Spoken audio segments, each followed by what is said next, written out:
سڵاوتان لێبێ هیچ کاتێک هێندەی ئێستا هەرێمی کوردستان پێویستی بە بەغدا نەبووە ئەوەی وای کردووە ئەم پێویستیە بگاتە ئەم قۆناغا موچەی هەرێمی کوردستانە لەپاڵ پرسی گەرم و گوڕی هەرێم و بەغداش هەڵبژاردننی خولی شەشەمی پەرلەمانی کوردستان کە دوای 4 جار دواخستن بڕیارە 20 دەی ئەم ساڵ هەڵبژاردن ئەنجام بدرێت و کێبڕکێ لەسەر 100 کورسی پەرلەمانی کوردستان دەکرێت ئەوەی لای تۆ پرسیار و گرنگە ئێمەش ئەوە دەکەینە پرسیار و ڕوبەڕووی میوانەکەمان ئاری هەرسین بەرپرسی لقی چواری پارتی دیموکراتی کوردستان دەکەینەوە بۆ ئەوەش وەڵامی هەموو پرسیارەکانت دەست بکەوێت تا کۆتایی بەرنامەی مێزی سەرنووسەر جێمەیەڵە و لەگەڵمان بمێنەرەوە کاگاری بەخێر بیت کاگاری بۆ دەست پێەکەین تموحی پارتی دیموکراتی کوردستان لە خولی شەشەمی پەرلەمانی کوردستان چییە؟ ینی ئێوە وەکو پارتی بەتەمای چەند کورسین لەم هەڵبژاردنەدا؟ خۆی زۆر سپاس بۆم دەرفەتە ئینسان زەحمەتە ینی ئاوا لە خۆی ڕقم لێبا لەبەرەوەی نەتیجەی هەڵبژاردن پەیوەندی بە زۆر فاکتەرەوە هەیە بەڵام ئێمە بەگشتی ئێمە پێمان وایە ئەگەر زیاتر لە کورسەکانی ئێستای خۆمان نێنین بەقەر ئێستای خۆمان هێنینەوە ئەوە بۆی کە ڕوون بێ ئەو زەمجابێکی تاویش وە لە دروشمی پارتی لە هەڵبژاردننی ساڵی 2010 پەرلەمانی کوردستان ئەوە بوو کە هەوڵی پارتی ئەوەیە کە کوردستانی بنیادنانی کوردستانێکی بەهێزە ئایا توانیتان ئەم دروشمە لەگەڵ جەماوەری خۆتان و خەڵکی کوردستان جێبەجێ بکەن و بەڵێنەکەتان ببەنە سەر؟ ئێمە دەستمان پێکرد باوا بڕێم چونکە جێبەجێکردنی ئەو دروشمە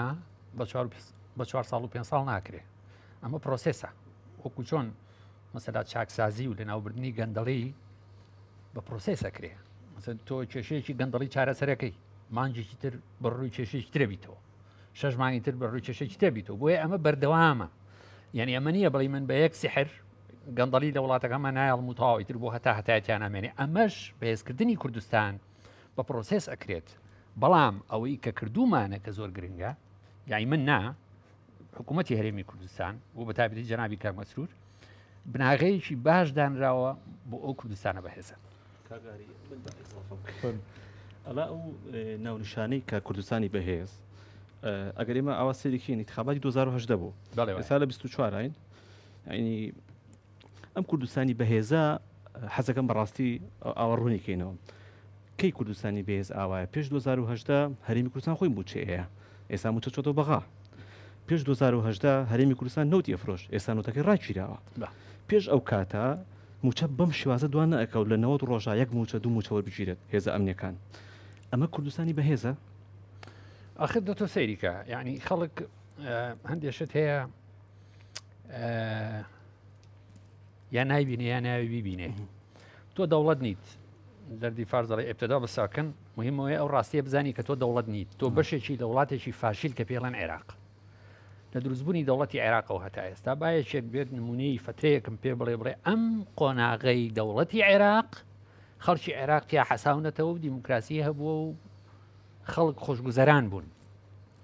دەبری تۆ بەشێکی لەوە هەموو سربیاتێکی ئەو چەند بۆ خۆیەتی شتێکیش بەرتۆکەوێ لێک تێنەگەیشتن لە بینی ئێمە و لە بینی بەغا ئەمە هی ئەمڕۆ نییە ئەمە چیرۆکێکی دوور و درێژی هەیە جەناب دەڵێ هەتا 2010 ئێمە خۆمان موچەمانەیە بەس وەبزانم هەمووتان بیرتانە لە 2014ەوە کە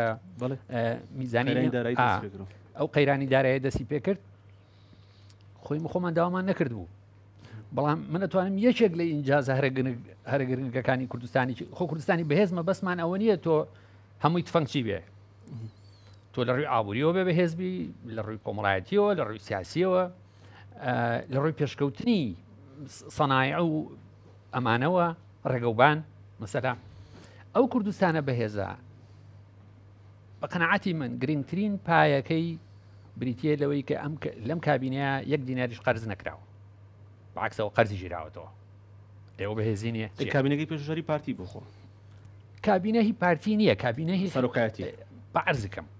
ئەزانی بایەکشت پێڵم ڕاستە سەرۆکی حکوومەت بەڵام خۆ سەرۆکی حکوومەت لە هیچ شوێنێکی دنیا سۆپەرمان نییە ئەم بچێت یعنی بە سحرێک هەموو مشکلەکان حەلکە ئەمە حکوومەتێکی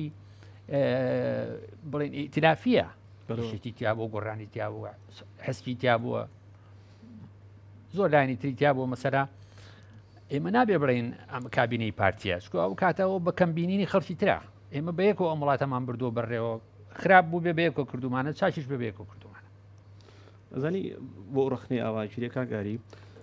عادەتەن کە ئەم کابینەی نوێیە ئەڵێ ئەمە قەرزی کابینێکی پێشووە وا قسە ئەکرێت کە ئەم کابینەی پێشوو نەهوو ئەم حزبی ئێسا کە پارتی سەرۆکاتیەکانی نێچەری جێگرێتەکە ئاگادار نەبوون لە ڕاستیە ئەوەی کە بەڕێز باسی کرد 2014 پێشتریش کە قەراری ئابووری سەربەخۆ دراوە هەر پارتی نەبووە ئابووری سەربەخۆ پارتی بووە ئیشێتی بووە ئیسلامیەکان بوون زودی گۆڕانیش بووە کە لە کۆبنەوەیەکە لەگەڵ ئەو کاتە کاگنیجیروان سەر وەزیران بوو پێکەوە پەسەندیان کرد کە لەسەر بەڵێنێکی ئاشتیەورامی و کە دەڵێ ئێمە ڕۆژانەتوان 1 ملیۆن بەرمیل لەوت بەرهەم بێنین کە هیچی وا دەرنەچوو لە ڕاستیە بەس یەک ئیزافی بچووک و کاتێکین بە برادران ئەوی کە بەڕێز دەفەرموویت ئێمە کوردستانی بەهێز یەکدەنگیە بەرامبەر بەغا کوردستانی بەهێز ئابووریە خۆ دەزانی ئابووریەکەمان ئێستا چۆنە و بەڕاستی بەرامبەر بەغا کوایمە یەکدەنگین بەرامبەر بەغا چ پرسێکمان یەکدایکڕێت خەتای چێتی و پارتیە وانە واقع شتێکی ترەڵێ چیە واقعکە کاگاری باش شتێکتان پێ بڵم تاوان ئێستا ئێمە چواربەیەکین بۆ معلوماتان زۆر احتیاجی خۆشە بەبرایەتی و بە خۆشەویستیە تاوان بەدڵنیایی بە سوحبەت دێڵێم ئەزانی چۆنە ئێمە یەکڕێز نین نەک ئێمە یەکڕێز نین ئەگەر بگەڕێتەوە بۆ تاریخی میلەتی خۆمان 300 ساڵەوە پێش خۆسا پارتیوچێتی نەبووە لە زمانی ئەردەڵانەکان و بابان پارتیوچێتی هەبوون زمانی شێخ مەحموود هەبوو نەبوو دەبەرەوە ئەمە کێشەیەکی ئەتوانم بڵێم کۆمەڵایەتی سۆشیۆلۆجی سایکۆلۆجی تێکەڵن هەردووچان ینی سۆشیال سایکۆلۆجی ئەمە یەکەوای کردووە کە خەڵکی تر چەندیش زەعیف بێ زۆر بە ئاسانی بە ئێمە وێرێ نەبوونی ئەو یەک ریزیە زەرورەی کە ئەبێ هەبێت لە هەرێمی کوردستان ئەو گەورەترین زەربەی لە ئێمەیاوە ئێوە خۆتان ئەو بخۆ نازانم چێ بووتی وتی خەتای پارتیە ئەمە یەکێک ریزی نییە هەردووچان ئەو بەڕێزەی کە جێگری سەرۆکی حکوومەتە برای زۆر ئازیزمان کاقوبات تاڵبانی بەعزی کردبوو خۆی بێتاقەت کردبوو مانی گرتبوو هات لە سلێمانیەوە جێگری سەرۆکی حکوومەت بوو مەسەلا لە کاتێکا بۆ سیاسەتمەدارێکی مۆدێرن ئەبێت لە دەوری کۆبوونەوەی ئەنجومەنی وەزیران دابنیشێ مناقەشە بکا و مەسەلەکان یەکدای بکاتەوە نەک لە سلێمانیەوە لە ڕێی سۆشیال میدیاەوە نەخێر ئەوەی نەکردووە ئەوە هات لە سلێمانی لە دەباشانەوە مەسجێ نارد ئەوش لە ڕێی سۆشیال میدیاوە نیگەرانیەکانیشی با بڵێن هیچی لای پارتی با بڵێن مزداقیەت و حەقیەتی نەبوو نیگەرانەکانی کە قوبات ئەبێت جارشتر ئێڵێمەوە نیگەرانەکانی ئەو ئەبوایە لەسەر مێزی مناقەشەی ئەنجومەنی وەزیران یەکدای بکرایەتەوە نەک لە ڕێی تەلەفۆن و لە ڕێی تعلیقات و تەسریحاتی سەر تەلەڤیزۆن و سۆشیال میدیا و فەیسبوک و ئەمانە کە هاتەوە ئەمە کرا کە هاتەوە ئەنجومەنی وەزیران ئەمە کرا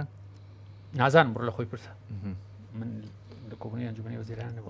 یەک پرسیاری ترەکەم سامان مادەم باسی کاقوبا دەکەین ئەیکەنەوە بە جێگری سەرۆکی حکوومەت ئەگەر خۆی بێت و دەنگی باشیان هێنابێت بەسەر چاو دەچێت پارتی ئەو دەنگێنێ بتوانێت حکوومەت پێک پارتی ئەو دەنگێنێت و کاک مەسرور ئەبێتەوە بە سەرۆکی حکوومەتی هەرێم لە کابینەی دێمە وڵای کاگاری قسەی تریش کراوە تو خۆت پیاوێکی سیاسی تو جگەلەوەش سەحافی بوو اینجا بریتت پارتی بەڕاستی ئەوەی کە حزبێکی سیاسی ڕقمی کورسی ئەڵێت طبیعە ئەوێت وری خۆی بەرزکات و کادرەکانی بەس ئەمە ئیشی سنتەر و منظەماتی تایبەت بە ڕاپرسیە پارتی پشتی بە چ ڕاپرسی پێستەواڵێ من دەنگ زیاتر هێنم یان خۆتان ڕقم ئەچکامە پرسیارە سەر دیموکراسی دروستەکە یعنی خەڵک پێی وایە کورسیەکان دیایی کراوەتە خەڵک بۆ انتخابات کە ئەمە بێهیواکردنی خەڵک نییە ئێماڵێن ئێمە لەسەر ئەساس ساکەین لەسەر ئەساسی ئەو ئیشانی کەم کابینەیە کردوتی بە سەرۆکایەتی مەسرور بارزانی یەک دووهەم بە قووەتی هەواڵان و لایەنگران و دۆستانی خۆمان لەناو کۆمەڵگەکەیە یعنی تۆ تەقیمێکەکەی ینی من کەوتم 100 ئەگەر مەقسەی من بێ من جارێکیان وتم لیان پرسییم چەند کورسیە نوتم 100 ئەمە ئارەزووە بەڵام ئەم ئارەزووە هەمومان نەزانین کە 100 کورسی یەک حیزب 100 کورسی نایەنێ ئارەزووە ئارەزوو تۆ بۆ 100 بەعرزەکەم تۆ بۆ 100 ڕۆیت ئیتر دوایی بچەنەوە نیشەیتەوە ئەو نەتیجەی انتخابات دیارە کاک ئاری زۆمی لێمەکە یەک پرسیاری تر بکەم من یەک قسەیت بە باوای دانین پارتی دموکراتی کوردستان بەهێزترین کەسی خۆی کردووە بە سەرۆکی حکوومەت و 6 ساڵە سەرۆکی حکوومەتە بۆ پارتی شتێکی باشە بێت دەنگەکانی وەکو خۆی بمێنێتەوە یان بەڕاستی ئەکرێ وەکو شکست سەیری بکەیت ینی من بۆیە واڵێم پارتی پێدەچێت لەمە باشتری پێ نەکرێ هەنی خۆتان هەروە باسیەکەن کە لەمە باشتری پێ ناکرێ بەڕاستی و بە بەهێزترین کەسی خۆی لەمە باشتری پێ ناکرێ ئەمە ناکرێ وەکو شکست سەیریکەی ئەخر سەریکە تۆ کە تەقیمی شتێگەکەی نەکرد کابینەیەک ئەبێ لە چوارچێوەی سیاغی خۆیان باسی بکەیت من لە چوارچێوەی دەنگی هەڵبژار ناوتم بەعرزەکەم ئەم کابینەیە بەرەو ڕووی کۆرۆنا بۆتەوە کە کێشەیەکی زۆر زۆر گەورە بوو بەڕێ ڕووی سیعری نەوت بۆتەوە بەرە ڕووی ئەو بۆتەوە کاوە نەوتەکەمان وەستا نەوتەکە وەستاوە بەرەو ڕووی شۆڤێنیستی عەرەب بۆتەوە لە بەغا کە بە هەموو شێوەیەک بە چەپ و ڕاست لەسەرێکەوە سەر و گوزیران ئیمزایە کاڵێ با موچەکە بڕۆ یەک مدیر عامێکی بەسیط لە وەزارەتی دارەیە توانێت ڤیتۆی لە سەردانی بڵێ ناینێرم یعنی تۆ لەو چوارچێوەیە بیبێڵێ ئێمەش کە ئەڵێین دەنگەکانی خۆمانێنینەوە دەنگەکانی خۆت یعنی بەمای خۆتەوە زەرە نییە ئەگەر کاگاری باسیەوە بکەی ینی تو ئەمەژەت بە شتێکرد وتە عێراق حکومڕانێکەیەک لە دوای یەک فاشلە ئێمە لەگەڵ عێراقێکی وە تەعامولەکەی نۆژین کە فاشلە وڵای من ڕێگە و قسەی کاگنێشیوان بارزانیم کەوتۆ بیر وەزان ساڵی 2015 بوو وتی عێراق مفلیسیان ئێمە داوا پارەی چی لەکەین بەڵام ئێمە لە ساڵی 2024 داوا لەو عێراقە مفلیسەکەین کە موچەکانمان بە کە فاشیلە هۆکارەکەی چییە ئێمە ئەبێ بگەڕێینەوە ینی سێریکە بە حکومڕانی هەرێمی کوردستانانی بەرپرسە حکومڕانەکان بە خەڵکی هەرێمی کوردستان و ڕەنگە جەنابە لە سوۆشال میدیا بینی بێتت کە بە خێرهاتنی گۆرانێکیان خستوەتە سەر هاتنی وەزیری دارایی عێراق تەیسامی هەمووی دڵخۆشە بە هاتنی وەزیرێکی حکوومەتی عێراق کە دێت بۆی کێشەی موچەی بۆ چارەسەرکە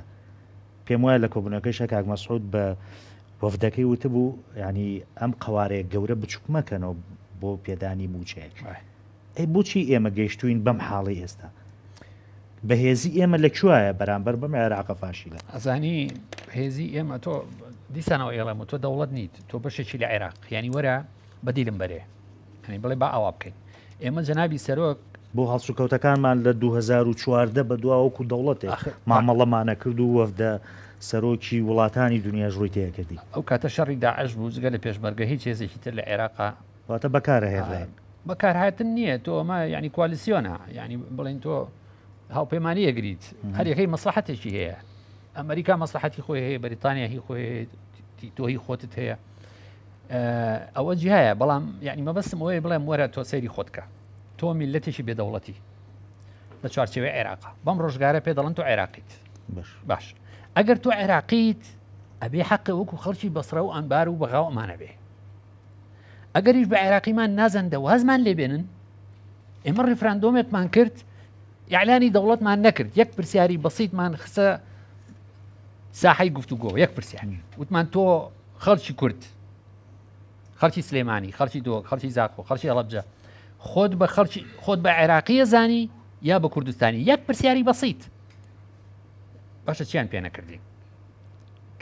کەواتەگررتنی ئەو جوابە ڕیفراندۆمی ئەویست بۆ ئەوەی کاردانەوەکان بەو شێوەیە بن یان بە ڕاپرسیکی دیاریکراوی سادەتر بکرایە بۆی ئێمە باجی دوای ڕیفراندۆممان نایە باچیە خەڵک کاتێک ئەمە عێراقیەکان باش ئەناسین و تورک و بڵێن تورکیا و ئێران و سووریاش بە دڵنیایی باشە ناسین آخر تۆ سەیریکە یعنی ئینسان کە سیاسەتی کرد میلەتێکە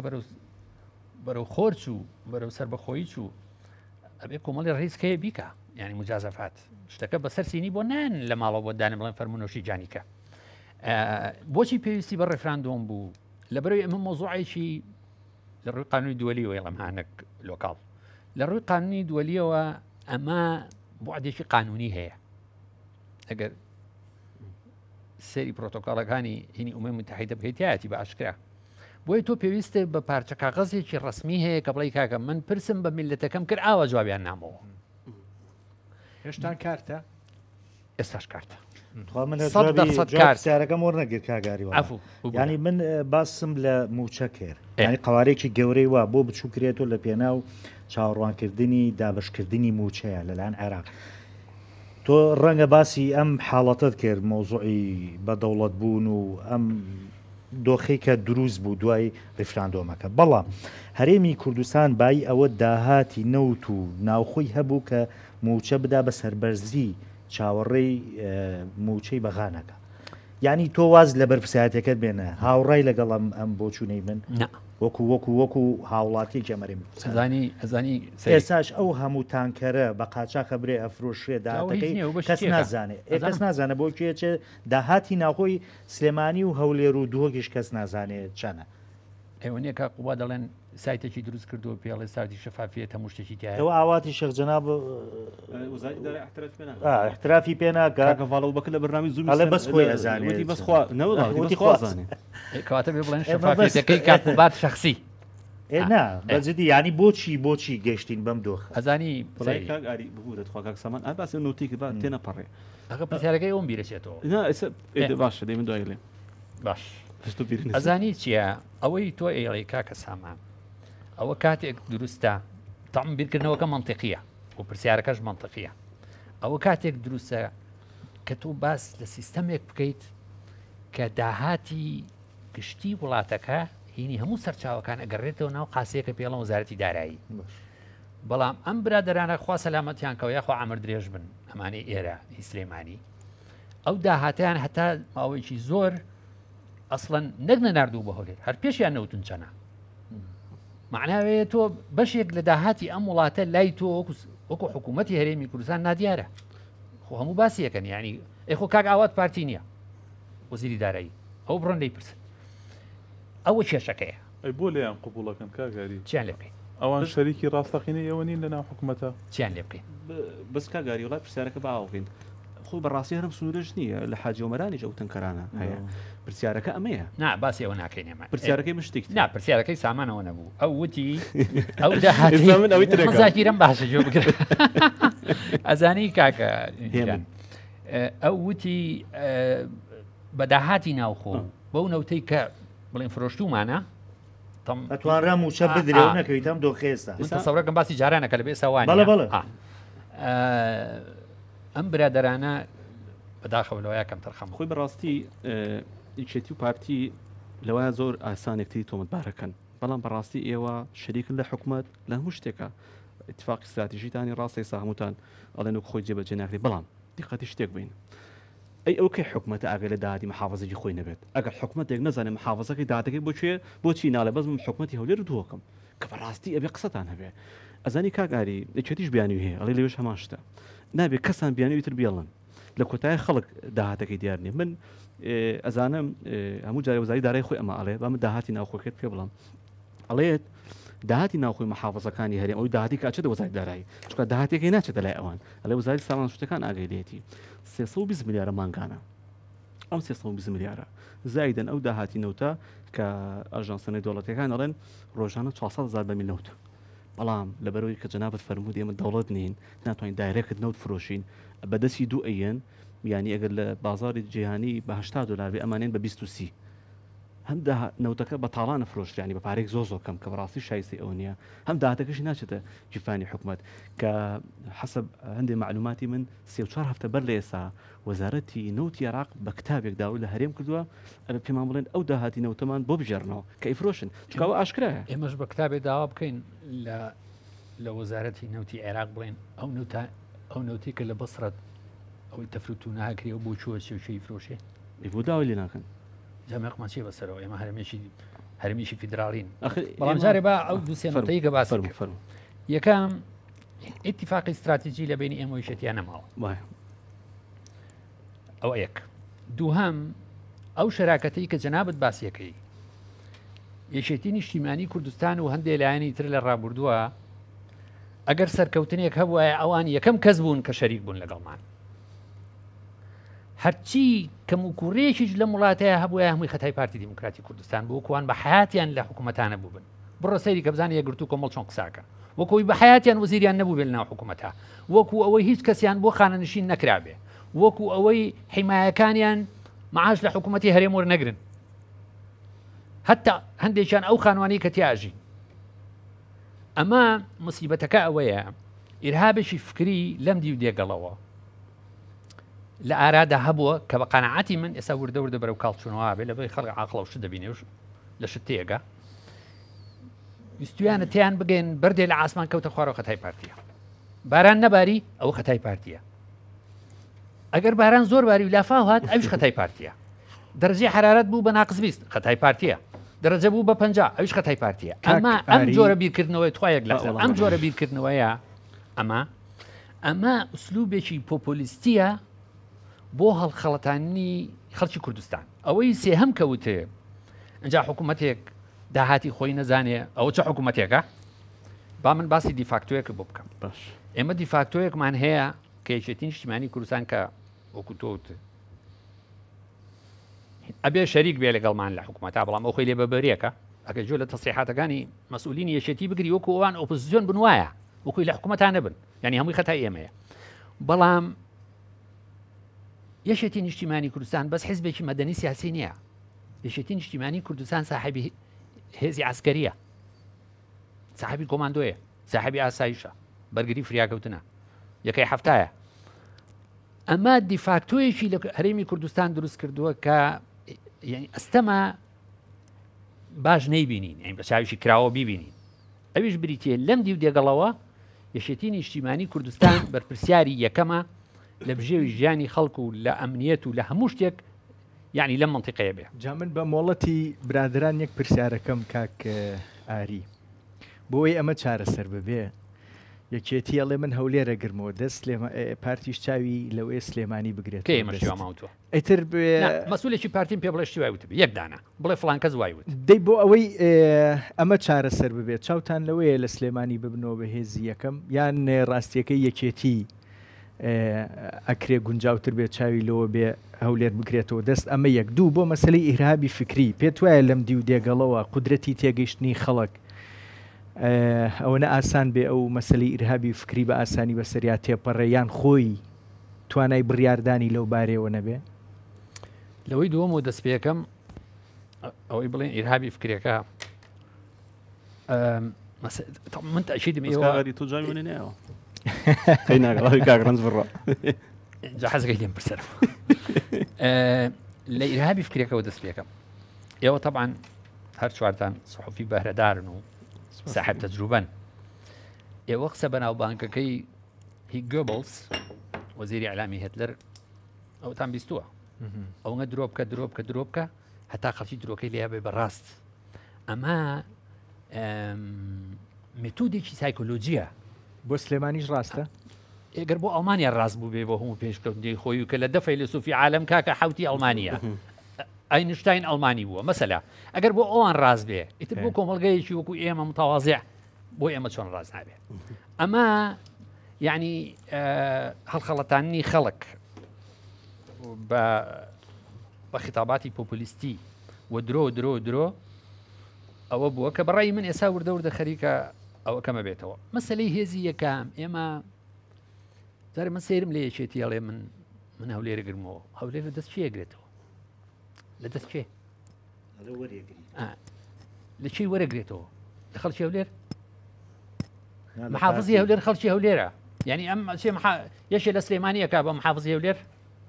یعنی چیەکە ئەمە یەک مەسلەی وەرگرتنەوە ئەمە بڕوانەبوونە بەملاماکانی دیموکراسی ئەگەر منێکی پارتی وتم ئێمە سلێمانی وەرەگرینەوە لە گۆڕان و لە یەکێتی و لە نازانم لە حسک و لەمانە معناوی هیچ بڕوان بە پێکەوە ژیانێک نییە کە بە یەکەوە ئێمە ئیدارەی محافظەی سلێمانی بکەین ئێمە ناڵێن سلێمانی وەرەگرینەوە ئێمە حەزمان لێ خەڵکی سلێمانی متمانەمان باتێ دەنجی باش بێنین بۆی خزمەتکاری بین بەڵام قەت نەمان و تو ئێمە سلێمانی ئەگرینەوە چکە پێمان وایە دیموکراسیەت ئەو کاتە جوانە کە چەپکە ڕەنگی بە یەکداچوو بێ فرە ڕەنگ بێت ئەگەر یەک ڕەنگ بوو دیکتاتۆرە ئەگەر بەس پارتی حکومکە لە هەرێمی کوردستان لە خانەقینەوە تازاخۆ نظامێکی هی دیکتاتۆریە لەبەری کەس نییە چاودێری بکە لەبەری کەس نییە وشاری بکاتەوە غەڵەتەکانی خۆی پێ بڵێ ئەوە نابێ ئێمەوەمان نەوتووە ئێمە ئەڵێن ئێمە هیوادارین ببین بە حیزبی یەکەم لەم دی و دێگەڵە لە محافزەی سلێمانی هەڵەبجە بۆی خزمەتکاری خەڵک بین ڕێبازی بەرزانی واڵێ بۆ منطقەی تو بێکاگاری خۆی سال لەم دی و دێگەڵیانی حکومڕانی یەکەم یەکێتی نیشتمانی کوردستانە لەو دی و دێگەڵش پارتی دیموکراتی کوردستانە ئێمە یەک حکومڕانی نییە کوا دیموکراسیەتی تیە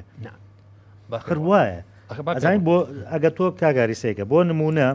ئەمە قسێکی خەڵکانی قسەی بازارە یعنی بۆ نمونە دەگوترێ مەسرور بازانی سەرۆکی حکومەت یاریمی کوردستان دەسەڵاتی ئەوەی نییە لە ناو شاری سلێمانیا بۆ نمونە مدیر ناحەیە بگۆڕێ بۆ یەکێتیش بامان شێوە لە هەولێر و لە بۆ نمونە دۆکیش بڵێ ئەمە یعنی هەست ناگەن دوو ئیداری جیاوازە حکومڕانیکەن بەڵام بەناو لە ناو حکومەت هاو بەشن دیفاکتۆیەک هەیە کە ئێمە ئەو حکوومەتە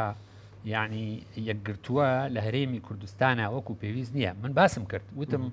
هین ئەم برادرانەی خۆیان بە یعنی حکوومەتێکی ترەزانن بۆیە بە ئارزوی خۆیان بڕیارێن بە ئارزوی خۆیان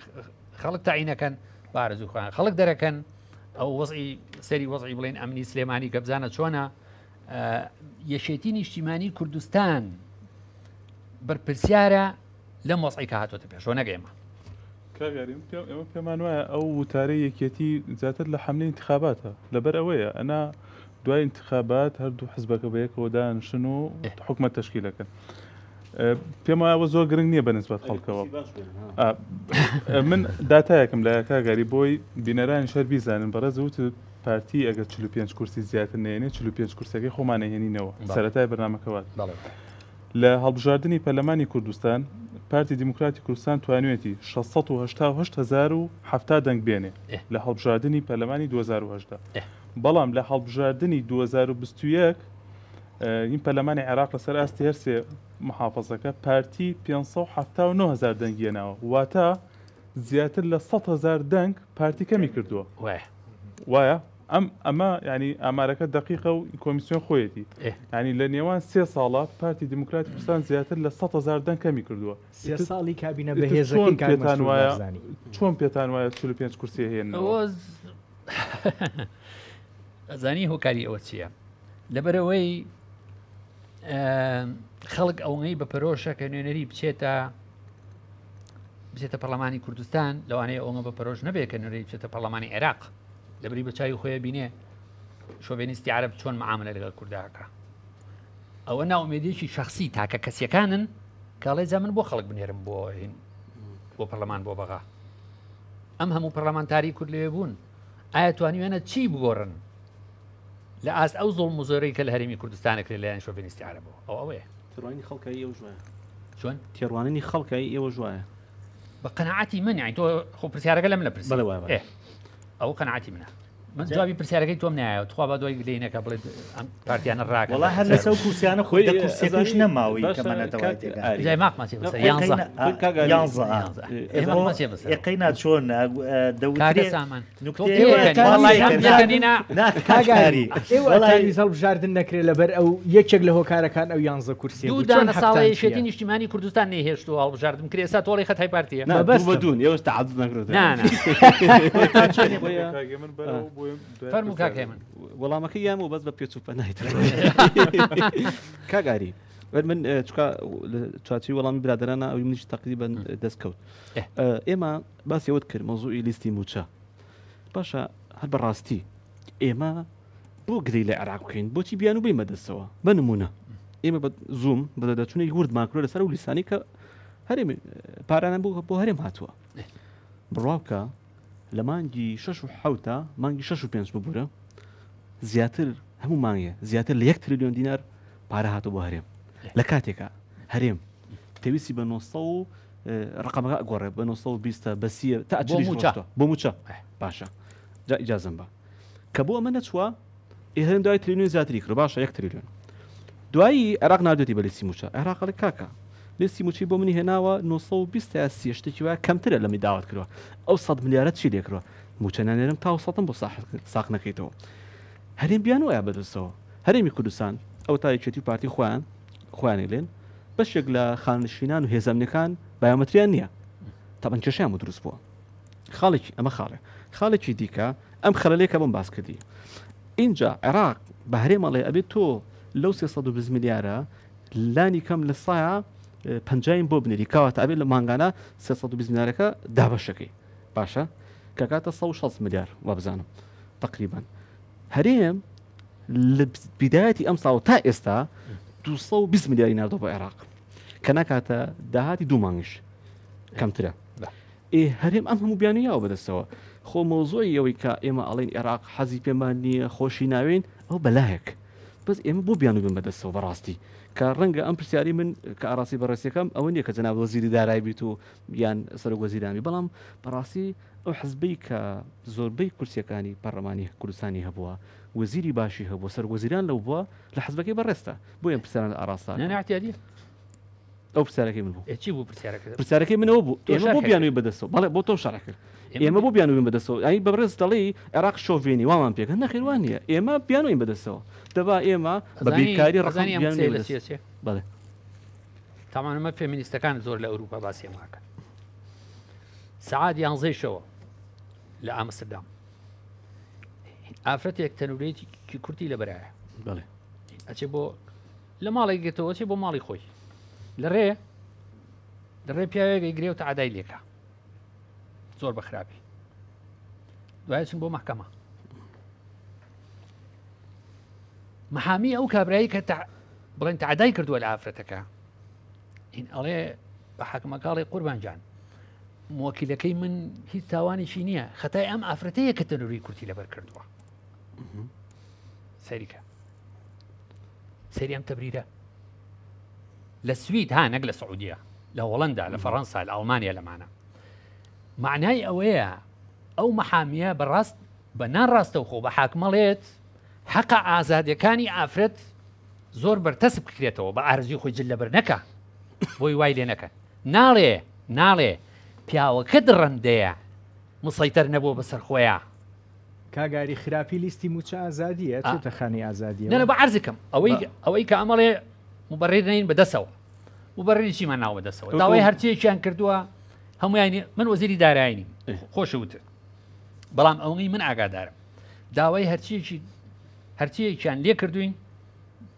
یام نانەتێ بەڵام مشکلەکە ئەوەیە کە ئێوە باسی ئەم هەموو شتاکەن بەس باسی یەکشت ناکەن یەکشتی بەسیط باسی ئەوە ناکەن کە دەوڵەتی عێراق دەوڵەتێکی سربەخۆ نییە دەوڵەتێکە لە ژێر کاریگەری سیاسەتی دەروی عێراقایە هەمووتان نەزاننەمە هەر کاتێک لایەنێکی دەوڵەتێکی ناوچەکە حرەکەیەک یا بڕیارێکی حکوومەتی هەرێمی کوردستانی بەدڵ نەبێت بە یەک دەوڵەتێکی ناوچەکە دەوڵەتێکی ناوچەکە دەوڵەتی ناوچەکە زۆرە ئەو کوێتەوە سعودیە و سووریا و ئوردونەوە ئیسرائیلەوە نازانم چ هەمووی تایە ئێرەنجی شەکە لەوانەیە زۆر ئەتوانێت بە یەکی عازی بەسیط موچەکە ڕاگرێ ئەنجایەن چیەکە خۆ ناڵێن ئێمە ئەمرمان پێکراوە موچەکەی تۆ ڕاگرین ئەڵێ ئەبێ بچین وردبینی بکەین و جایتر لە لیستەکەیە وتەبێژی یەکێتی تواگەی لەسەرەوە بەڕاستی وەڵامەکەتە بەدڵ نەبوو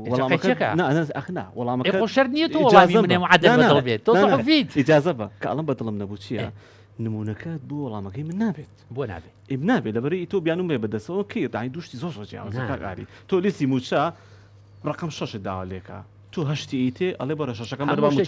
ئیجازم بە ئەزانی کاگاری من پێشموتی ئەمە منی ئەڵم زانیاریە کاکەیە ئەخمش ئەوی مش زانیاریە دڵنیا بەلەوە زانیارەکەی من دقیقتر مش دقیق من لە حزبی دەسەڵاتم ئەزای ویستم ڕێک ئەو بڵم تو حەقی خۆتە دیفاع لە استراتیژی حیزبەکە بکەی باشە من مافیەوە منێ بڵم نابێت دیفاعی لێ بکەی بەڵام بەڕاستی پێت بڵام ئێوە لە یەک زایەوە شتەکانە بینن لە یەک زاویە بینن ئەوی ئێمە ڕاست ئێ بەغاش ئەڵی من ڕاستە خەتی هەماهەنگی نادۆ تۆی کابرایەکی کورد من و بابایشی عربی شۆفێنی زەخەیتە یەک تەرازوە کەڵم هەر لە کوردەکەی خۆتان لەو هەرێمی کوردستانە لەو پەرلەمانی عێراقا پەرلەمانتاری کوردمانەیە لەگەڵ چاودەی دارا عێراق سێکلۆ دیسێ بەدەستی هەر کاکە زۆری فەرقە هۆ کووردە لە لیستی مانگی 6 و 7 شتێکتر ینی وتەبێژی یەکێتی ئەڵێ پارتی 30,000 ناوی زیاد کردووە بۆ لیستەکە ئەوەش لیستەکە وانە ئەوە لە لقی چوارەوە هەبوو کاگاری لەم لیستانە نەخێشتی وانە ئەزاری ئێمە وەکو باشتان پێ بڵێم وەکو ئۆرگانی حیزبی بە هیچ جۆرێک بۆمان نییە تەداخلی ئیشوکاری حکومی بکەین بە هیچ جۆرێک لە سەرچی بنەمایە بۆ نمونە وتەبێژ یەکێتی واڵێ وتەبێژی یەکێتی پێویستی بە هەندێک هەلهەلە هەیە لە بەرەوەی بانگەشەی هەڵبژاردن دەست پێەکە ئەمە چی چەکلەوانە کاگاری ئێوە و پارتی ئەتوانن لە بانگەشەی هەڵبژاردن بەڵێنی ئەوە بدەن بە جەماوەری کورسان چارەسەری کێشەی موچاکەن ئەتوان بەڵێنێکی وا بدەن سەریکە با من بام پێ بڵێم ئێمە تەبەن کاک مەسرور دەبێتەوە بەسەر حکوومەتەوە یەکلای بووە تەواو بووە ئەوە هیچ ئۆکێکێتیەوێت ئۆکێکێتیەوێت ئۆکەی یەکێتیەوێ شێتی واڵە خودی ئێوێ یان نا ئەوە ئەزانی ئەو برادەرانە ئەو خوشک و برا بە ڕێزانی ناوێشێتی جارجار قسەیان زۆر خۆشە جارجار قسەیان زۆر خۆشە ئەوەی شەکە لەو قسە خۆشانە سەری کاک بەڵێنی ئەوە بن کێشەی موچە چارەسەرەکەن کێشەی موچە وەکو چۆن لە ئەوڵا باسم کرد وتم تۆ بۆ ئەوی چاکسازی بکەیت نابێ بە تەمابی کە یان گەندەڵی بە تاوەتی بنە بڕ بکەیت لە کۆمەڵگایە مستحیلەوە لە هیچ شوێنێکی دنیا ئەوە جێبەجێ ناکرێ مەسەلی هی موچەش تۆ ئەو وعدە چۆنە وعدەکە ئەوەیە کە هەرچی لە دەست حکوومەتی هەرێمی کوردستان بێت هەر داواکاریەک لەلایەن عێراقەوە هەبێ بە مەرجێک لێدان نەبێ لە کەرامەتی میلی خەڵکی کوردستان ڕێک و پێک حکوومەتی خاتە بەردەستیان بۆ ئاسانکاری بۆی کە موچەی خەڵکی کوردستان بێت بەڵام وەکو چۆن لەمایان ناوتم ئەمە پرۆسێسە ئێوەش یعنی ئەبێت چاوەڕێ ئەوە بکەن تۆ ئەمڕۆ ڕێیەکەوی لەگەڵ حکوومەتی عێراق ساڵی داهاتوو هەڵبژاردن نەکرێ سەر وەزیرانیشی تریە میزاجێکی تریەت دیسانەوە ئەبێ دەست پێ بکەیتەوە فلیمەکە ئەنجا ئەبێ دوعا بکەی خوایە میزاجی ئەمیان باشتر بێ لەوەی تر یا ئەمیان تۆزێ سربەخۆ بێت ڕێز لە ئیرادەی خەڵکی کوردستان بگرێت بۆ یەکاکە هوەر ئەوە شتێک نییە مەسەلا یەک و یەک مساوێ بە دوو ئەو بەسراوەتەوە بە فاکتەری ترەوە زۆر باسی موچەمان کرد موچەی بەرپرسانی پارتی وێکێتی لە ناو حەزب دواکەوێ کاگاری ینی ئەوە دەی تۆ ئاگات لێ بێ وەڵاهی بە یەکشتی پێ بڵێم من چوارم تۆ خانشینی ئیتێوەزم من خانشینی پەرلەمانم هەیە بەڵام ئەوی منیش دواکەی وەکو خەڵکی بەڵام با یەکشتی پێ بڵێم بڕواکەی من مەسئولێکی چوارم ئەم جارە وابزانم نزیکی 60 ڕۆژە هەفتەی ڕابردوو موچەمان بۆ هاتووە بۆ کەوادری ئێمە یعنی تەسەورکە ئەی بەرپرسەکانی شەروان من بەرپرس نیم ئەگەر تۆ خزمە هەیە تەقاوی دوورەگرێ من لەگەڵەوە وەرم کردووە پێویستیشان پێێتی کاگاری وڵی من من ئەتوانم لە جاتی خۆم هاتنی پزیشکیان کەین من پرسیارێکم لا دروست بوو وڵا سەر کۆماری ئێران ینی بۆچی دوژمنی دوێنێ و دۆستی ئەمڕۆیە کاگنێسیان بازانیا لێم سەردانێکی مێژوویە بۆ هەرێمی کوردستان چەڵام تا دوێنێشی ئێمە بۆ نمونە بەرامبەر بە موشەکەکانی ئێران نیگەران بووین و کێوایتی هەڵێت سەردانێکی مێژوویان ئەوە نا این کاک نەجیروانوتی بەرامبەر موشەکەکان نا مەبەستمەیە کە ئێران ئاولێری موشک باران کرد و حکوومەت و ینی پارتیش نیگەران بووە بەڵێ ینی ئەمە چۆن گۆڕا بە دۆست ئێران ینی لە ماوەی کەمتر لە ساڵێکە برای بەڕێزم کاکە سامان بەشارەتی ئامن شتێکە عرزکە جاری ئێران قەت دوژمن نەبووە سوی تەفاهم هەبووە لە بینی هەرێمی کوردستان و ئێرانە ئەو شتێکی طبیعیە لە بینی وڵاتانەوە پارتی نانە هەرێمی کوردستان لە بەروی پارتی یعنی ئەمە ڕاستیە ئیتر ئەمە ڕێکلام نییە بۆ پارتی قوتبی سەرەکی حکومە لە هەرێمی کوردستان هەموو کەسێ وازانێ ئەجا با بێمە سەرەوەی کەوتە جاوە چۆنە بێ مەسەلا دوێنێ ساروخی هاویشت و ئەمانە من نمونەیەکەی جاری تر جێڕاومەتەوە ساڵی 1970 لینین تازە شۆڕشی کردبوو بەڵام لە شەڕی شابوو لەگەڵ ئەڵمانیا سەیری کرد ئەم دوو جەبهەیە بە یەکەوە شۆڕشەکەی لێناوە بە یعنی وێرانیەکە بەڵام سۆڵحیشکا لەگەڵ ئەڵمانیایە ئەڵمانێکی کاپیتالیست دژی کۆمونیست و مەبدەئیەتی ئەوە هەستا جامژێرەکەی خواردەوە وترسکی نرد بۆ ئەوەی ماهادەی برێست ئیمزا بکە یعنی ئەگەر بێتە سەر مەبادی ئێوەش پیاڵەژارەکەتان خواردەوەتەوە؟ نا مەبەستم چییە تۆ پێ بگرە با بە نمونەیەکی تر بۆڵم ئەمان نەی خوارد دانیشتر ڕەحمەتی ئایەتوڵا خومەینی لە شەڕی ئێران و عێراقا وتی هەتا کەربەلا و نەجەف نەگرین و سەدام نەڕوخێ ئەم شەڕە جیهادە و وەستانی تیانە دوای 8 ساڵ کە سەیری وەزعەکەی کرد ئەبێ هەڵبژێرێ لە بینی ئەو قسەی خۆی کە کردوێتی کە نیمچە فتوایەک بوو و مەسلحەتی میلەتی ئێران بۆیە ئەم دوو نمونەیەم بۆچی هێنایەوە لەبەرەوەی ئینسان لەوە تێبگا لە سیاسەتە دوژمنی ئەبدی و دۆستی ئەبدی نییە مەسەلا بەرژەوەندەکانن کە نزیک ئەبنەوە لە یەکتری خزمەتی بەرژەوەندی یەکتریەکەن تی ئەخمش مەبەستمەوە کاگاری ینی ێزانی تخوا سێرکە ئەم بەرژەوەندیە چیە وای کردووە لەگەڵ ئێران بەرامبەر بۆ نمونە هەولێر نەرمی بنوێنێ چۆن نییە استقراری یا ئەوە تا تۆ بەرامبەر بەم دەوڵەتە ناتوانانی کە ڕوبەڕووی ببیتەوە یاوە تا داواکاری ئێران هەیە ڕەنگە حکوومەت و بۆ نمونە پارتی چوو بێتە ژێربارەوەی کە جێبەجێکە بۆیە ئێستا بۆتە دۆست خۆ باعکسی شەوایە ئەتوانی سیاست بکە بڵێ ئایا باسیەوە کراوە بۆچی هەولێر بۆرتمانەکە لە کۆبنەوەکە ئەنی کورد ببوورە من لەوێ نەبووم لە کۆبنەوە ئەی معلومات حق بە حق نیە باسکردن لە کۆبنەوە وڵی ئەو کۆبنەوەانە پرۆتۆکۆلین و داخراون و هەروەکو خوێندنەوە خۆشت هاتنی پزیشکیان بۆ سلێمانی ینی ڕاگررتنی باڵانسیش نییە لە هەرێمی کوردستانە ڕاگررتنی باڵانس بێت و هی ئەوە نەبێ بەس با من چارە جوابی ئەو ئیتر بەمەوە ئەوەی کەوت یعنی ئەبێ داوای داخوازیەکان سەریکە یەکەم ئیستیقراری ئەمنی لە منطقەکە شەڕی غەزا هەیە وەکو قومبەرێکی دەوقیت وایە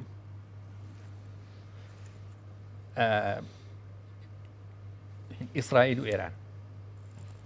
مەسلحەتی ئابووری هەر لە پەروێزخانەوە تا حەجی و مەران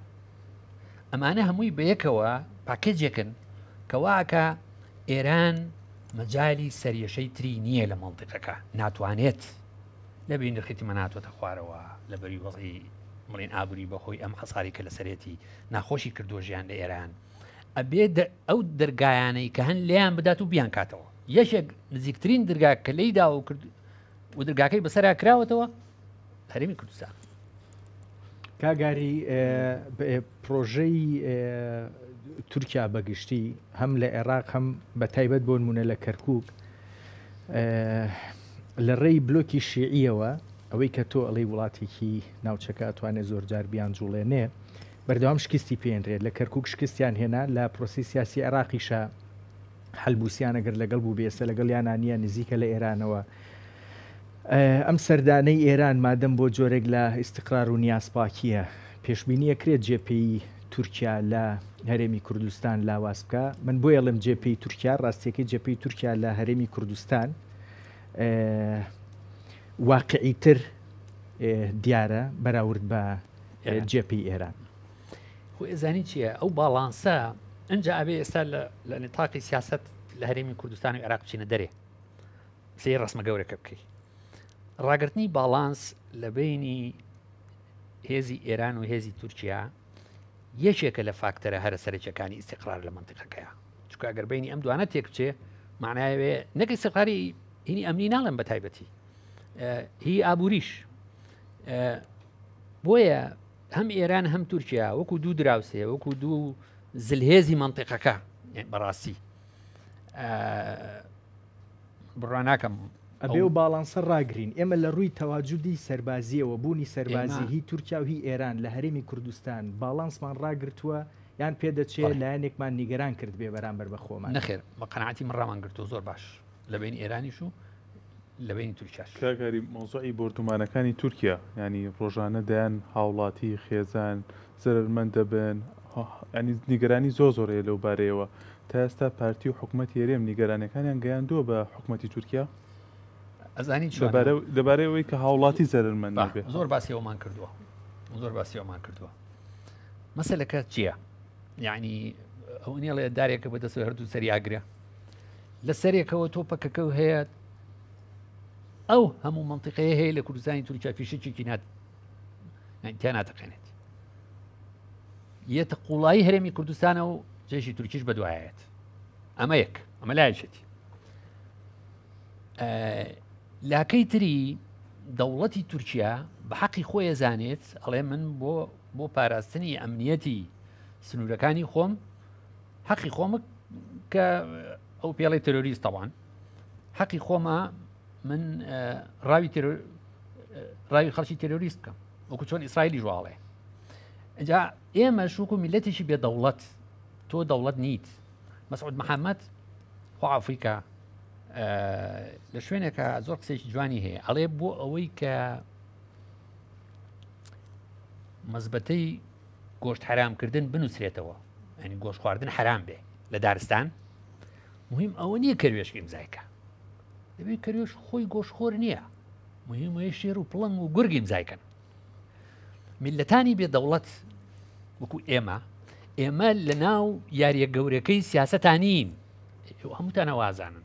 یعنی وڵاتی وایە وەکو جیبوتی وەکو سۆماڵ لەگەر ڕێزم بۆ خەڵکەکەی هامە بەستم خوانە کردە بڵین ئیهانە نییە نوێنەریان هەیە لە ئومەی متحیدە سەفارەتیان هەیە حسابیان بۆ ئەکرێ بانقی نێودەوڵەتی قەرزیایەتێ بەس تۆ هیچ حسابێکە بۆ ناکەن یعنی لە ناو ساحەی سیاسەتی عالەمی حسابی دەوڵەتێک بۆ ناکەم تۆ میلەتێکی بەشێکی عفو کەواتە ئێوە نیگەرانەکانتان گەیاندۆ بە حکوومەتی تورکیا ئەوان حسابیان بۆ نەکردوون یان هەر بێدەنگ نا ئەوان جوابێنەوە تۆ ینی خۆ من نەمگەیانەوە ینی وەکو پارتی و حکوومەتی هەرێم وەکو حکوومەتی هەرێم من دڵنیام نەک جارێک 100 جار ئەمە گەیەنراوە بە دەوڵەتی تورکیا دەوڵەتی تورکیا لە جوابی ئەوەیە ئاڵێ کاکە ئێوە کێشەی پەکەکە حەلکن یعنی پارتی کرێکارانی کوردستان بە عملی خۆی بە بەدیلی حکوومەتی هەرێمی کوردستان نەزانێ ئێمە ژەو قوبڵ ناکەین 100 ساڵی تر قوبڵی کاک ئاری ئێمە کە باسی خلافی بینی شێتی و پارتیکەین بەڕاستی ئاساوەرەکەی دیارە وای هەرێمی کوردستانەوە تۆ دیقەت بە کە تورکیا هجوومێکەکە بردومانێکەکە یەکێتی و میدیاکانی ئەیکەن بە ڕۆژی خۆی لەبەری تو چاکوتێتی عکسەکەشی ڕاستە کە ئێرانی کە پارتی و میدیاکانی هەمان شتەکەن من وتارێکی خۆتت بینی لەسەر پێشڕۆ دزەیە ینی وتارەکە ڕخنێ ئاراسی چێتی و میدیاکانی ئەم سنوورش ئەو ڕخنێت ئاوا بوو کە بەڕاستی چێتی قسە ناکات کە ئێران بردومانەکە پارتیش قسە ناکات کە تورکیایکە بەس لە کۆتای خەڵک باجەکەی ئەیە لە کۆتای خەڵک زەرمەدە من لەم ئاخیرانە بەس پارتی قساکات چۆن قسە ناکات کوانی بایم قسەکمان لەسەر بردومانی تورکیا پارتی کو پارتی پرسیاری بکەین ئەزانی کاگاری بەڕاستی با ڕخنەکەت ئاوا لێ بکرم پارتی و دەستگای دژەتیرۆری کوردستان کە هی پارتی و لێرەش بەداخەوە دژەتیرۆی ترمانی شێتیە کە نابێوا بێت بەیاننامەیەک بڵاوکات و لە کاتی بڵاوکە 20 دقەتێ ناپەڕێ ئەڵێ چەکداری پاکەکەن ینی بڕاتان هەبێت لەم ئاخیرا ئەمەی کۆمپانیای چەتر کە ئەم دوو ڕۆژنامە نووسا بەو شێوازە گیانە لەدەستدا ینی بەڕێوەبەری ڕێکخراوی چەترەڵێ ڕووداوەکە چەندی ناخۆش ئەو بەیاننامەی دژەتیرۆری پارتی ئەمەندەیتر ناخۆشی گرۆکاڵێ چەکداری پاکەکەن لە کاتێکە کچێکە لەو گەڕەکەیە باوکێڵێ لەبەری نزیکی دێ تەعین بووە جامە بەستم چییە لەمە ئیجازەم بە بۆ ڕوونکەمەوە ئێمە لێرە حزبەکانی ڕۆژهەڵاتی کوردستان کە ئاوان لێ دێت بە ئۆتۆمبیلی بار هەڵگل لە شوێنیان بشوێنیتر کە هیچ خەدەماتێکی نییە لەو بەرنامەی زوومی ئەمەی کاگڕەنجا 34 هەفتە پێش ئێستا کاکی برایمی علیزاتە دڵنیام جەنابەت ئاشنای بە ئیناسی قسەی کرد وتی شێتی و پارتی دوو لە ڕجەنابەت شەرم کەن لە خۆتان چۆن ئاوا لە ئێمە ئەکەن یەکێتی پارتی لە خۆیانمان ناگرێ بەس خەڵکی لەم هەرێمی کوردستان لە هەولێر و سلێمانی پێیان وتوین ناڵە نێوچنە کەمپەتان بینە ماڵەکانی خۆمان ئەڵێ خەڵک لە یەکێتی پارتی باشترە جاوە ڕخنەتانێک لە چۆن لە انتخاباتە بانگەشەکەن بانگەشەیەک پارچەی هەرێمی کوردستان تۆ سەیریکە سیاستکردن بریتە لە تەعاملکردن لەگەڵ واقع بریتی نییە لە خۆشخەیاڵی و لە دڵاری و لە عەتف و لەم شتانە تۆ دراوسەی وڵاتێکی پێڵن کۆماری ئیسلامی ئێران کۆماری ئیسلامی ئێران دەسەڵاتی هەیە لە یەمەن لە سووریا لە لوبنان لە عێراق خوازانێ لە ئەفغانستان یعنی تۆ ئەتەوێ چ عنتەریەک بەرامبەر کۆماری ئیسلامی ئێران بکەی بڵێ نەخێر نایکەم فەرموو با حکوومەتی هەرێمی کوردستان بە جمهوری ئیسلامی ئێران بڵێ نەخێر ئەم کەمپانە هەر لە زرجۆزە بن و چەکداری ژەبن و بڕۆچیژەکەی بیکە هەڕەشەی کردووە لەسەرەوە کاکە پێویست ناکە ئێران 100 میلیۆن جار هەڕەشەی کردووە بەس چەکدارین کاگاری نا من باسی ئەو ناکەم ساڵێکە چەکیان لەسەر ڕای بەڕێز خۆ من دڵنیام ینی وەزارەتی دڵعات بۆ هەموو توانایی خۆیەوە لە ئێران کە ئیستخباراتی ئێرانە بڵێن زانیاری وردی هەیە کە لەوەی کە ئەگەر لە زرجۆز چەکداریشی لێ بێت 4 کلاشکۆ و 6 دەمانچەوە ئەوەیە ینی خۆ نەساروخی هەیە و نە هیچی هەیەومانە بەڵام ئەو کە کردی بەمەرج چەند جار ئێوە خەڵکی سەحوفین ئێوە متابعن بڕۆن سەیری ئەرشیف بکەن بزان سەرانی سەربازی کۆماری ئیسلامی ئێران چەند جار هەڕەشەیان کردووە وتویانە تەختیەکەن شوێنەکە هەر تەخت نەجارێ نەدوو نەسێ نە چوار نە بیست نەدا بردومانیان کردو بە فعلی پێت ئەڵێ ئەوە نابێت لە یا بمێنێت تۆ چیەکەی ڕێکەوتەکەی لە ساستی عێراق و ئێرانە کرا هەرێمیش بەشدارێت هەرێم جێبەجێکارە با بە واز بێنە واز لە مەسرور بەرزانی بێنێ ئێستا تۆ سەرۆکی حکوومەتی کۆماری ئیسلامی ئێران ئەڵێ من 15 ڕۆژ دێمێ ئەو کەمپانە چۆڵەکەی باشە چۆڵی ناکەی لێدەم خۆی کاگاری حەزەکەم بە کاک مەسروور بڵێت چی ئەەکەی زین بۆ چوات پێڵم لەبەری ئەی بۆ سەرۆک وەزیرانی ئەی بۆ حکوومەتی تێ نانە کاکە تۆ بۆ ئێستا تۆ جۆری قسەکەی وەکوەوەی مەسرور بەرزانی سەرۆکی دەوڵەتی فەڕەنسا بێ بە چەکی ئەتۆمی و بە تیاری F-16 و ئەی باشە کاگاری خۆ قسەکەی تۆ زۆر جوانە ئەی لە ریفراندۆمیشانیان و میکە هەرێکم ئەی بۆ ئەو کاتە ئەوە ڕەشتان نبینی بۆ ئێستا بۆ ئەمان بە هەڕەشی بینین خۆرە و کاتەش وڵاتی زرهێز بوو هەر ئێران بوو تیمەکەن هەر تورکیا بوو هەرم وانە کاگاری ڕێفراندۆم ئەی هێنا ئەی ئاخر کاگاری ئێستا بۆ نمونە قسەکەی تو وایە ئەسەی پرسیارەکەم چیە ئەگەر سبینێ هەرێکە لە وڵاتانی دراوسی یان وڵاتێکی در داوا بکە ئەڵێ بێ کاکسامان ڕادەستکەی تۆ ڕادەستێکی ئەڵێ منی چم پێ ناکرێ حکومت یعنی چی ئەی بەرگری لە خەڵک یعنی کاکە ئەزانی مشکلەکەی ئێوە چی یعنی لەگە ڕێزم ها من نازانم یا بە لاوەعی واکەن یا لێ ئەزانن و بەڵام هەرێشی کەن ئێوەیەنن معاملەی میلەتێکی بێدەوڵەت ساوی ئەەکەن بە وڵاتێکی دەوڵەت تۆ باسی میلەتێکی بێدەوڵەت ئەەکەی کە لە سا پەنجای خاکەکەی لە ئێستای داگیر کراوە لە هینە حەشتی شعبیەوە بەرامبەر وڵاتێکی وەکو ئێران کە ئەگەر بەس لە سەفاویەکانەوە حسابی کەم 500 ساڵە دەوڵەتە حکومەتی بەعەز بە کۆد نەبوو پێش ڕاپەڕین کورد لەبەرەوەی داوای حەقی خۆیەکەن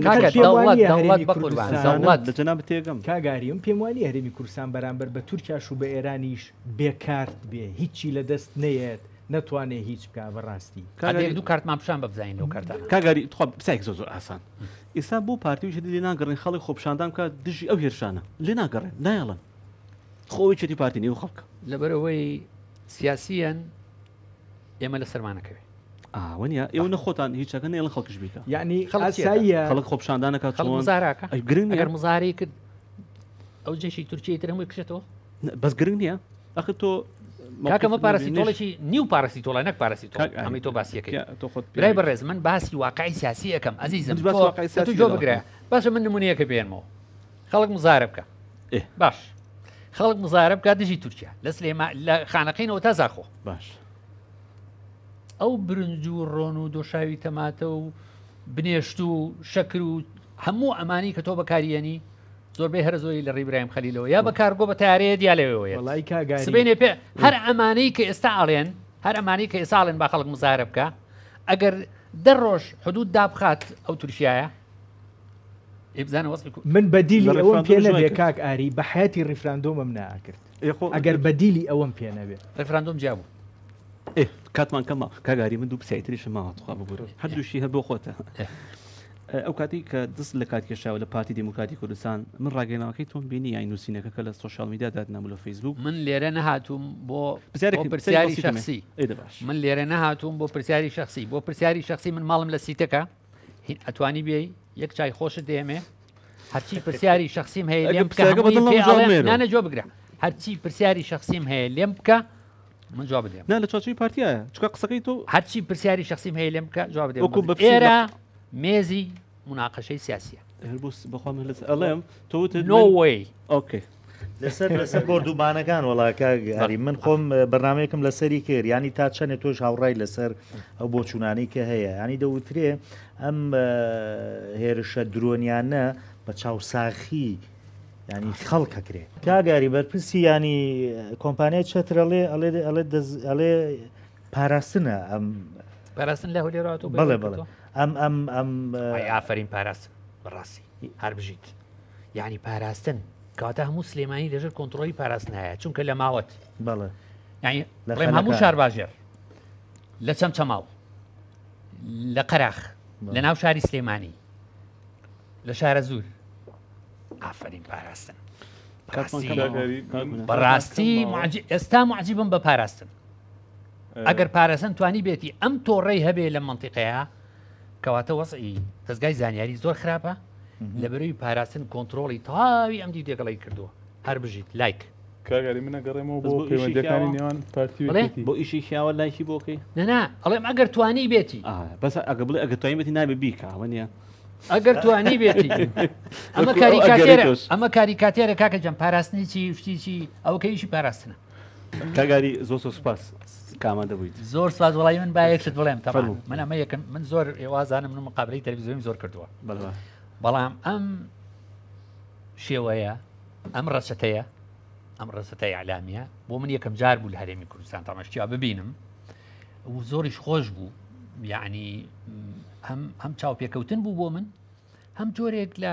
بیرروڕاگۆڕینەوە هەبوو من هیوادارم ئێوە زۆر سەرکەوتوو بن هیوادارم ئەم جۆرە ینی ئەم مۆدێلە لە مقابلە زیاتر ڕەوازکە لەناو ڕاگەیانەکانی زۆر زۆر سپاس سیاسەکان و وەزیرەکانش بێن وەکو چێنابێت ئەوانە شاتون ینی هەمویان لەسەر خەتن پیان خۆشم گفتوگوێ چکا گفتوگوێ کە بەڕاستی گفتوگوێە ناوێ خوانە کە دێمە ئەزانی کاکە من تخوا بڵێن فرسەتە با من ئیسفادە بکەم لەم فرسەتە ئەزانی لای هەندێک لە سیاسەکان ئەو ئینتیباع هەندێک